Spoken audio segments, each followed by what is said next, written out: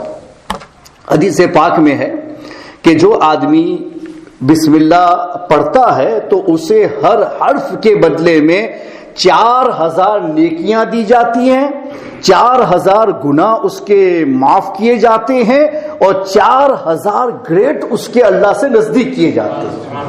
ایک بسم ہر حرف میں کتنے حرف از لیٹر، ہر حرف کے اوپر اتنا 4000 نیکی ملے، 4000 گناہ معاف ہو، 4000 گریٹ میرے ہائی ہو جائیں اور میں اللہ سے نزدیک چلا جاؤں۔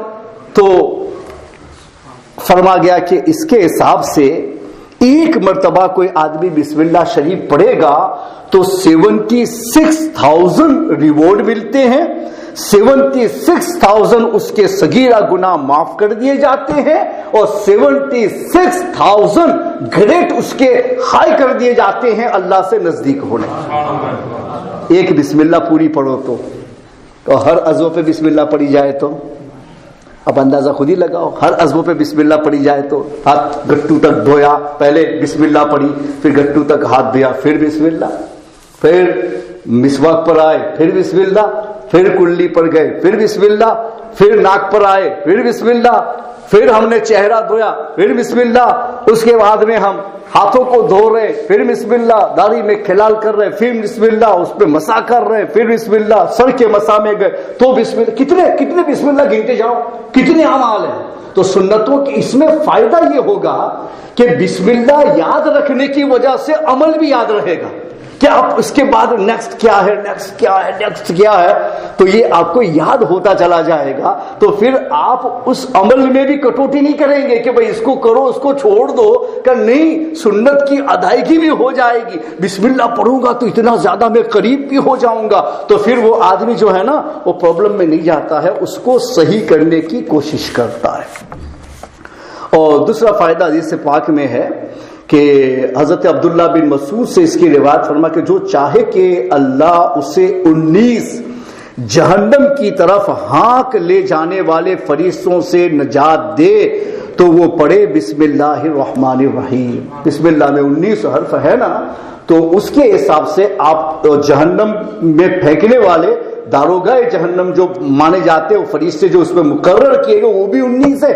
کہ بسم اللہ کا ورد رکھنے والے کو اللہ تعالیٰ ان کے عذاب سے بھی بچا لے گا۔ تو ہمیں چاہیے کہ ہم بسم اللہ کی کثرت کریں اور بسم اللہ کو چھوڑنے کی کوشش نہ کریں۔ اور دوسری بات کہ اپنے عمل کے اندر نیت کو کبھی بھی فراموش نہ کرے، کہ حضرت امام غزالی نے بہت اچھا فرمایا کہ آپ فرماتے ہیں کہ بہت سارے وہ اعمال جو مباحات ہیں، مباحات کا مطلب یہ ہوتا ہے کہ صرف اسلام میں پرمیشیبل ہے، جائز ہے، آپ کر سکتے ہیں، اس کے علاوہ کچھ بھی نہیں ہے، ورشپ کا نام نشان تک وہاں تک نہیں ہوتا ہے، مگر فرماتے ہیں کہ اگر اس عمل میں بھی کوئی آدمی حسن نیت اگر لے آتا ہے تو اللہ تعالیٰ اس کے اس مباح عمل کو بھی حسن نیت کی وجہ سے ثواب میں تبدیل کر دیتا ہے۔ بلکہ ہمارے اعلیٰ حضرت نے تو اس پر ایک رسالہ لکھا ہے، اور اس رسالے میں آپ نے اچھی نیتوں کے بارے میں فائدہ بتایا کہ لوگ کتنے غافل ہیں کہ عمل کر کے تو ثواب ملتا ہے، کہیں یہ دیکھا ہے کہ ارادہ کر کے ثواب مل جاتا ہے، مگر اسلام نے ایسا رکھا ہے کہ عمل کرنے سے بھی ثواب ملتا ہے اور ارادہ کرنے سے بھی ثواب ملتا ہے، نیک کا ارادہ کرنے سے بھی ثواب ملتا ہے۔ اور کبھی ایسا کہ بھئی ارادہ کیا اور نہیں کیا پھر بھی ثواب مل گیا، کہ ارادہ تو کیا تھا نا تو ثواب مل جائے گا۔ آپ مسجد کو جا رہے ہیں، آپ نے اگزامپل دیکھ، مسجد کو جا رہے ہیں، آپ نے ارادہ کر لیا اور راستے میں کوئی ملے گا اس کو سلام کروں گا، کوئی حاجت مند ملے گا اس کی ضرورت پوری کر دوں گا، کوئی آدمی اپاہج ملے گا اس کی ہیلپ کر دوں گا، جیسے جیسے آپ سے بن سکا سوچو سوچو سوچو، اور سینکڑوں باتیں میں اپنے دماغ میں لیا ایسا ایسا کروں گا، اور لیکن میرے جیسا گھر سے نکلے گا تو 20 قدم میں مسجد میں پہنچ جاتا ہوں تو میں جتنا سوچا اس میں سے ایک بھی ملنے والا ہے ہی نہیں، اندر سے آ رہا ہوں باہر سے آ ہی نہیں رہا، تو ایک بھی نہیں ملنے والا، مگر میں نے ارادہ کر لیا کہ ہاں اگر ہوگا تو میں ایسا کروں گا، اگر آ جائے تو مجھے کرنا ہے، پھر نہیں کہ ارادہ کرو اور پھر ہو تو گزر جاؤں، پھر نہیں، پھر کرنا ہی ہے۔ لیکن سچا ارادہ ہو تو فرما کہ جتنے عمل کا تم نے ارادہ کیا ہے